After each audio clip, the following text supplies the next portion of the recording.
welcome to Drunk Bible Study Bonus Edition. Today we're going to be talking about a number of delightful things about the writing on the wall, what it means when you see it. We're going to talk about good old Nebi turning into an animal. And then what are you talking about, Jace? I wanted to understand like how many kings there are and kind of how many Daniel lives through. What that Right. whole deal is. It's actually more interesting than I expected it to be. So I'm The kind of excited timeline. about it. Oh, fun. Okay.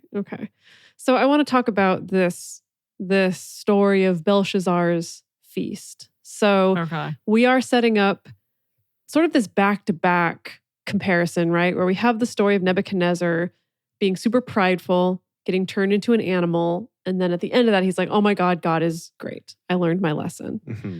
Versus Belshazzar, who doesn't learn from his dad's example, who doesn't care about God, and his kingdom gets taken away.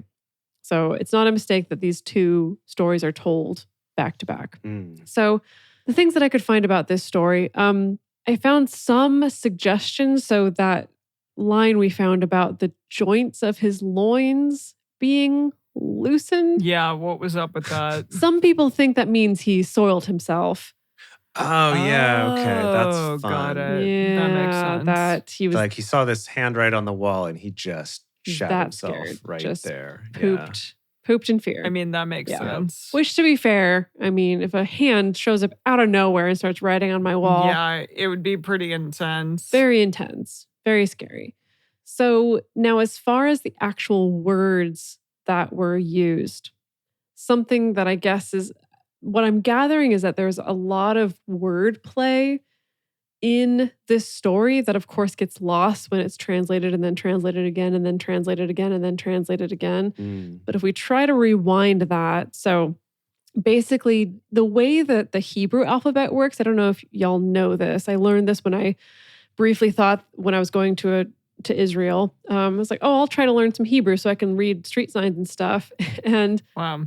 Impressive, Dedeker. learned that like in the Hebrew alphabet, so it's all consonants. Mhm. Like it's all consonants, but then there's little dots, like these little diacritical marks that indicate what the vowel is. Right. And I'm like, Mhm. cool, I got that. But then I learned that basically none of the signs use that. They just assume you know from context what the word is going to be. Yeah. Okay. And so only materials for like children will use those little diacritical marks to let you know what the vowel is. And so that's when I gave up. Okay. So, Okay. He's just like, well, I'm out. so knowing that construction, basically Daniel reads the writing on the wall by supplying vowels in two different ways. So there's like one reading where the words read as nouns, and then there's another reading where they read as verbs. And I think that partially explains why when we were reading it, we're like, wait, that's a different word that he said the second time around rather than the first one. So Okay. when he's reading it as nouns, all of the nouns are monetary weights. So a mene is a mina or 60 shekels. A tekel is a shekel, and a parson means a half piece. And basically, I guess the interpretation of that was that like Belshazzar is being weighed up and he's found lacking.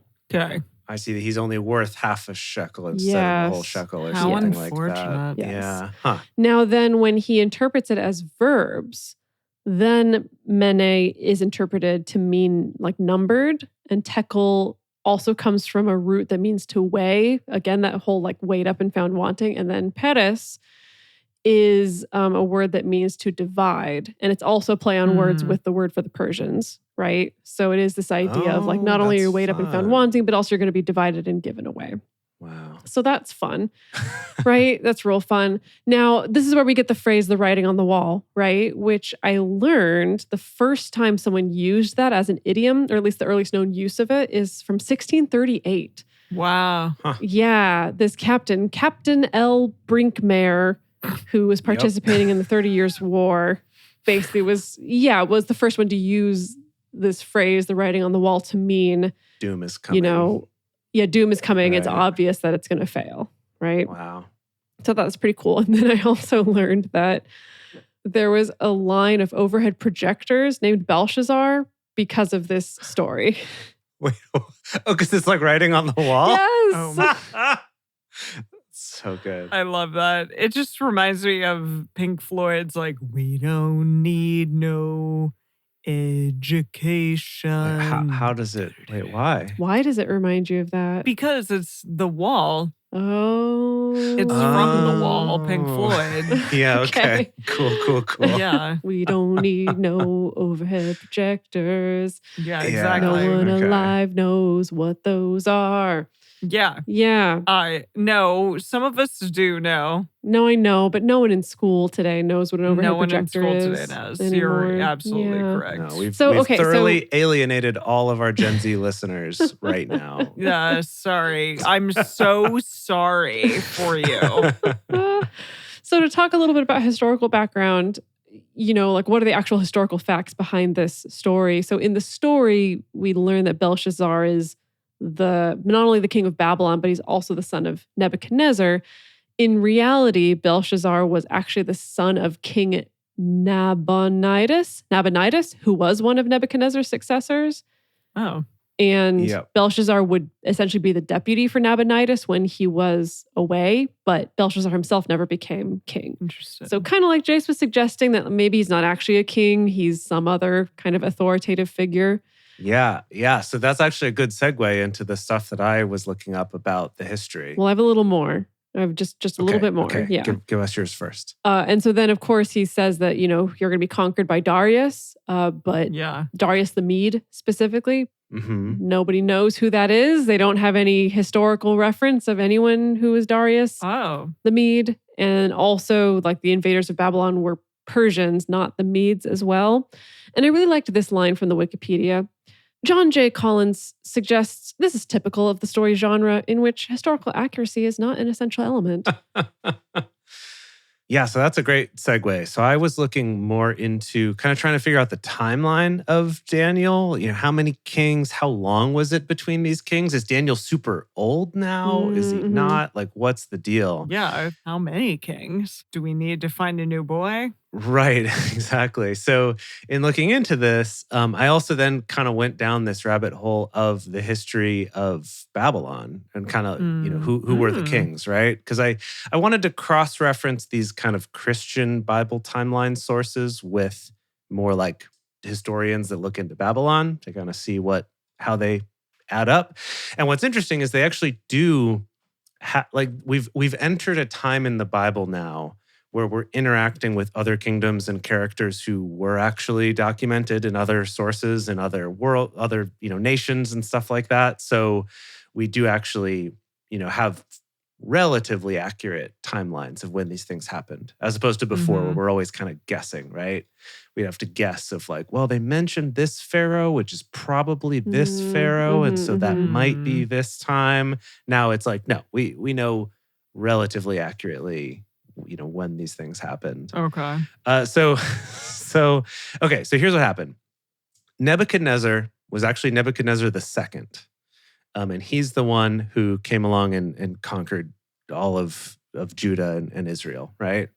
Mm-hmm. And so he's the dude that Daniel's preaching to and who does his, America's or Babylon's Next Top Boy contest, all that stuff. Babylon's Next Top Boy. Yeah. And he does this thing where he becomes an animal for some years, I guess. Which we're going to talk about momentarily. Yeah. He does that whole thing and then comes back.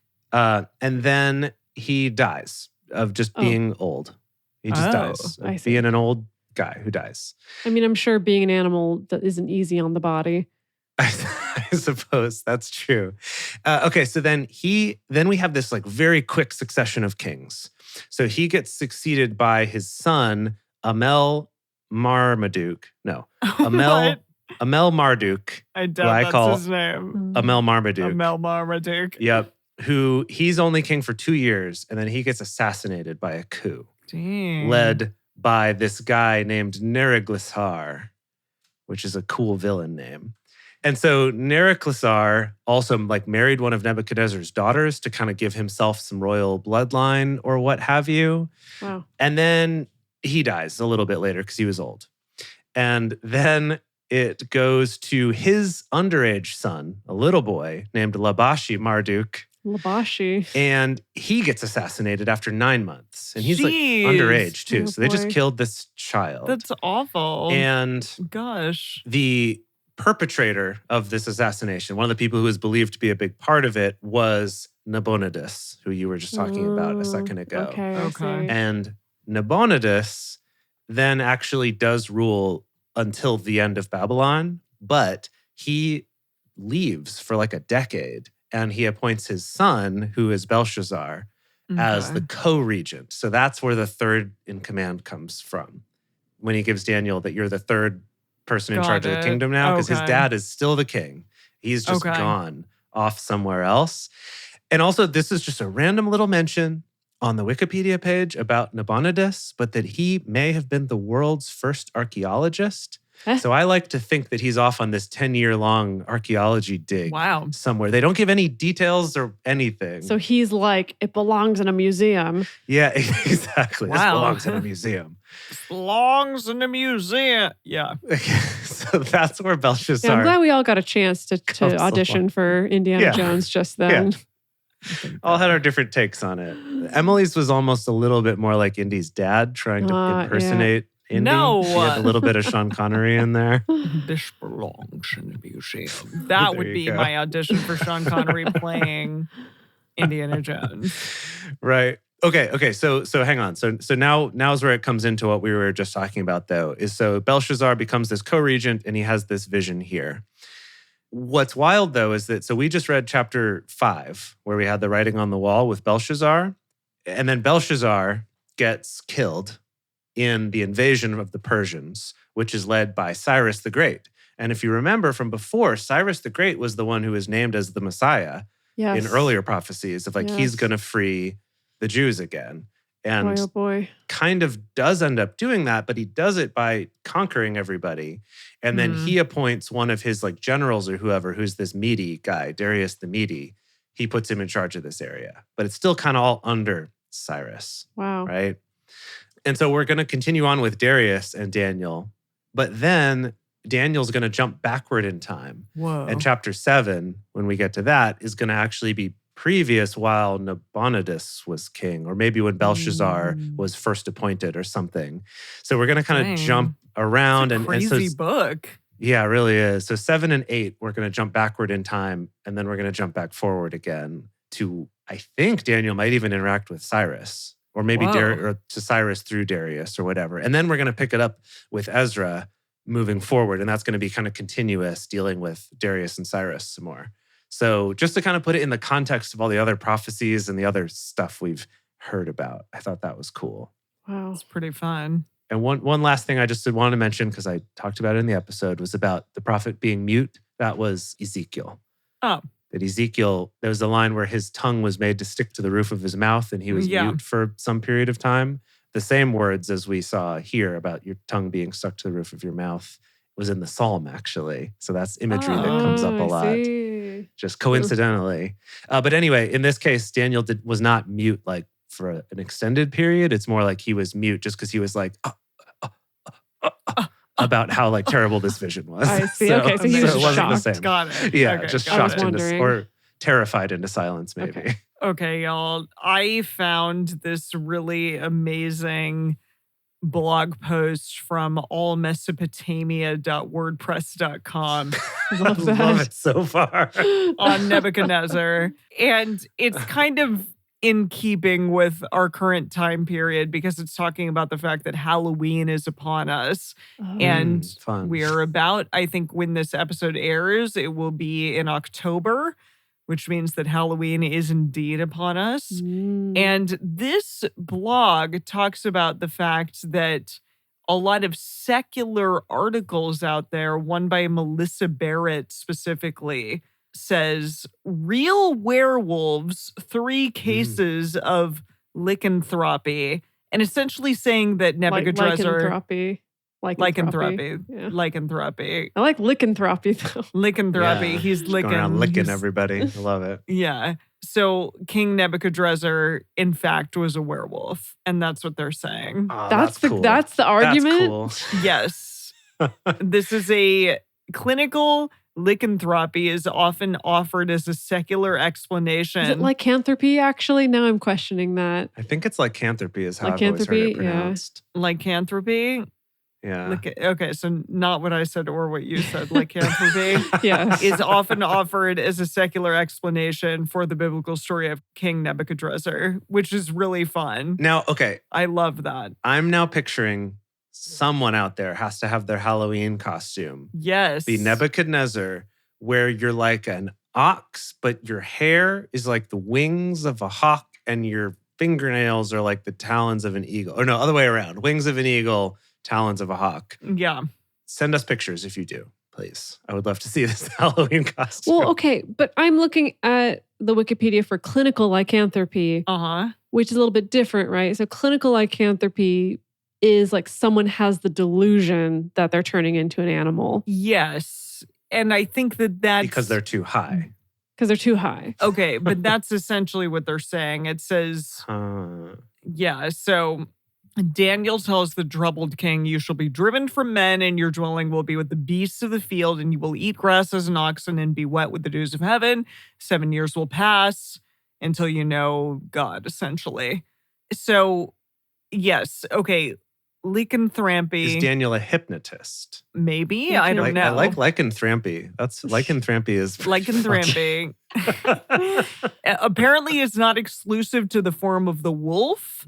Some people say that the animals in the delusion transformation include leopards, lions, elephants, crocodiles, sharks, buffaloes, eagles, and serpents. I've seen, the Wikipedia says transformation into frogs and even bees. There you go. Has been reported in some instances. And in Japan specifically, transformation into foxes was the most common. I was going to say tanuki, but all right. No, the kitsune. No, that makes sense. Well, tanuki. Yeah. But I mean, it essentially says that, right? Like he was driven from men, ate grass like an oxen. His body was wet. His hair grew like an eagle's and his nails were like birds. Yeah, I mean, I feel like when I was taught this story growing up, it was always taught in multiple ways. Like there was always the school of thought that like, oh yeah, he was just nutso. Yeah. Thought that he was an animal, went mad for a few years and just like rolled around out in the fields. Right. Versus other schools of thought were like, no, he turned into an animal. God turned him into an animal. Well, this school of thought seems to think that he was pretending to be an animal. Well, and it also says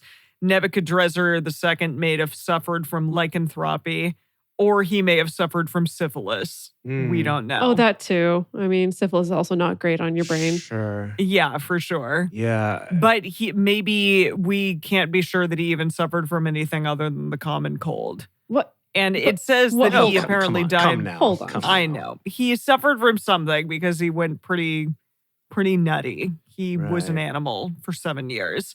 And that he died an old man in 605 BC. So, yeah, apparently he died pretty old, which is interesting. I mean, it does mean, yes, Daniel was a very young boy at the beginning of the story, but it seems to infer that Daniel was much older by the time the story ends, I'm assuming.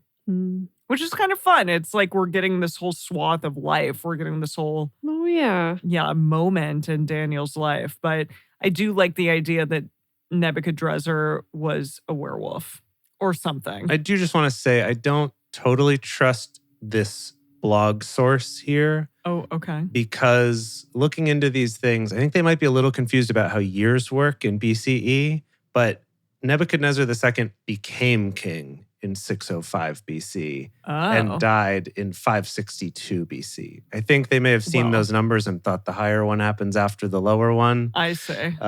So take it all with a grain of salt. Well, they did provide a lot of sources and further reading, but I hear you. It is interesting just with the whole idea of like a clinical lycanthropy, whether he was just really high or whether it was actually some kind of mental disorder or syphilis or something. Yes. But that this whole chapter is told in first person, basically like describing what Nebuchadnezzar is saying. So it is kind of like... It's like after the fact, he's retelling it. Right. And that he's telling it. It's not like Daniel saying, and then we saw that the king became this. It's like told from his point of view. So yeah, it could all be in his head. And the story even does leave room for that.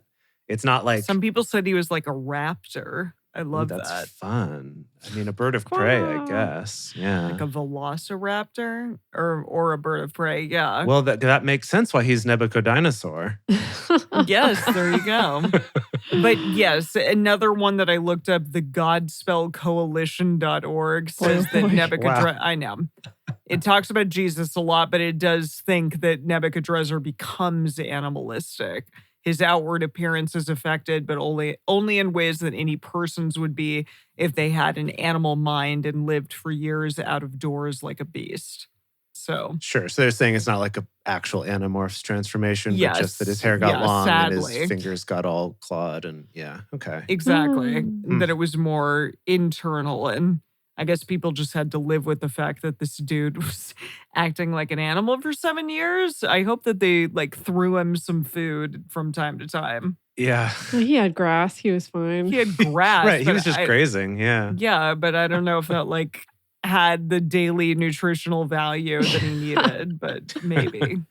He was also a big deal. Like looking at the history of Babylon, it's basically like Nebuchadnezzar did all the good, cool things. And then he died, and then there was a bunch of kings, and then it was over. Oh boy. Yeah. It was like, he was like the guy of Babylon. Yeah, the guy of Babylon. Exactly. The guy, yeah. Yeah. Yeah. Wow. Weird. Well, cool. This is great. I love this. Yeah. I love learning history, but when it's like interesting, fun history. Yeah. And not boring history. Yeah. Yes, indeed. Alrighty, everyone. Well, thank you so much for joining us for Drunk Bible Study Bonus Edition. We'll be back with even more Daniel next week. We can't wait to see you then. Bye.